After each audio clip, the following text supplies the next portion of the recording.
Agbe ló lòun ò gbóhùn mi ròkun. Wọ́n ẹ bá ń sọ fágbe kó má gbóhùn mi ròkun mọ́ torí ó ní mo fẹ́ fi ṣe. Àlùkò ló lòun ò gbóhùn mi rọ̀ṣà. Ẹ bá ń sọ fálùkò kó má gbóhùn mi rọ̀ṣà torí mo fẹ́ fi kẹ́nìkan mi ẹnìkó nínú orí ọlọ́kàn rẹ tí sọjọ́ òbí lónìí. Àmọ́ wọ́n kí ọmọ Bọ́lájí ọmọ sẹ́yìn rọ ọmọ ẹbẹ̀ dí ilé mọ́kọ pópó ọdún kó àṣeyẹ. Pópó àṣeyí sàmọ́dún ọdún ayọ̀ ni ó mọ̀ ṣe. Alámọ̀ okú ọdún o. Ọmọ Bọ́lájí kú ọdún òsì kú àṣeyẹ Ismaili gbéra nílẹ̀ odi ìdí ọdún rẹ̀ lóde. Ọdọọdún ní láṣọ ológun lógún. Ọmọ Bọ́lájí kan ní sòtì ẹ̀ lọ́gbọ̀n. Àmọ́ òkè ewé abíwẹ́rẹ́ àsìmọ́ sàádọ́ta ó mọ bẹ ìran ọbẹ̀ níbẹ̀ ẹ̀ṣù. Àtẹ́lẹsẹ̀ àsìmọ́ bẹ ẹ̀nà.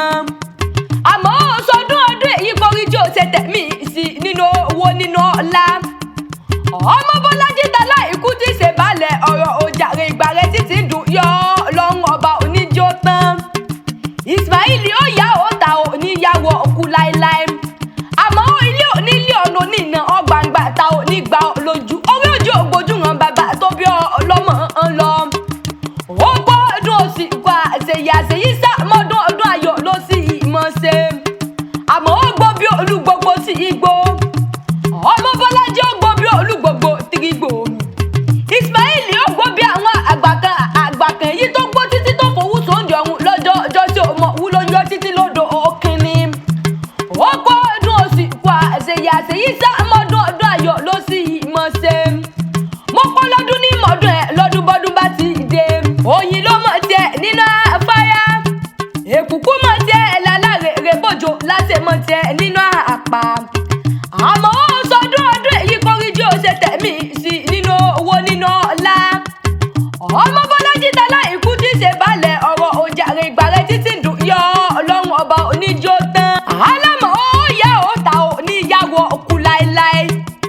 Ọmọ Bọ́lájí ilé onílé ọ̀nà oníná ọgbàǹgbà ta onígbà lójú. Orí ojú ògbójú hàn bàbá tó bí ọlọ́mọ ń lọ. Ọ̀rọ̀ tó mọ̀ di ọlọ́run ọba oníjẹ́ wọn bí iyọ̀. Ó gbọ́ ọdún òsì kó àṣeyẹ àṣeyí sàmọ́dún ọdún ayọ̀ ló sì mọ̀ ṣe. Ọlọ́mọ ọba yìí ni wọ́n yà pálọ̀ bàbá tó bí ọlọ́mọ gangan. Ọmọ sẹ́yìn òrò ọmọ ẹbẹ̀ dí ilé mọ́kọ. Àmọ́ ìlú Ẹ̀yọ́ kìkì ẹ̀gẹ̀.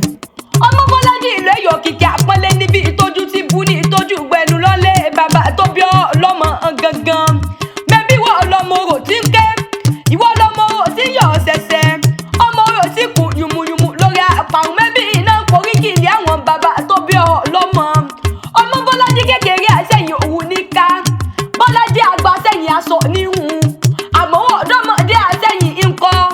Mẹ́bọ́gẹ̀ ṣíṣe ni wọ́n ṣe lé àwọn bàbá tó bí ọlọ́mọ. Ilé bàbá tó bí ọlọ́mọ ló gbó nílé ló gbà lejò. Èèyàn tó fẹ́ràn ìjà kó lọ sílùú ọ̀sọ́gàn rí ta kí bọ́bá dọ̀jà rẹ̀ rántí ọmọ ẹbẹ̀ dímọ̀ ọkọ. Òkè mẹ́rin ló lálù sẹ́yìn dálé bàbá tó bí ọlọ́mọ. Ọmọ Bọ́lájí ogun òjàjàjà kókó wọn nísẹ̀yìn rí. Alámọ̀ ó ìran bàbá yìí lọ́mọ bèrè kó tó wù ọ́.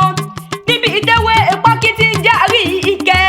Tí pòpò ó jẹ́ bẹ̀rẹ̀ wọn lé bàbá tó bí ọlọ́mọ tí kí oko jẹ́ olúwọ̀n ọ̀ràn.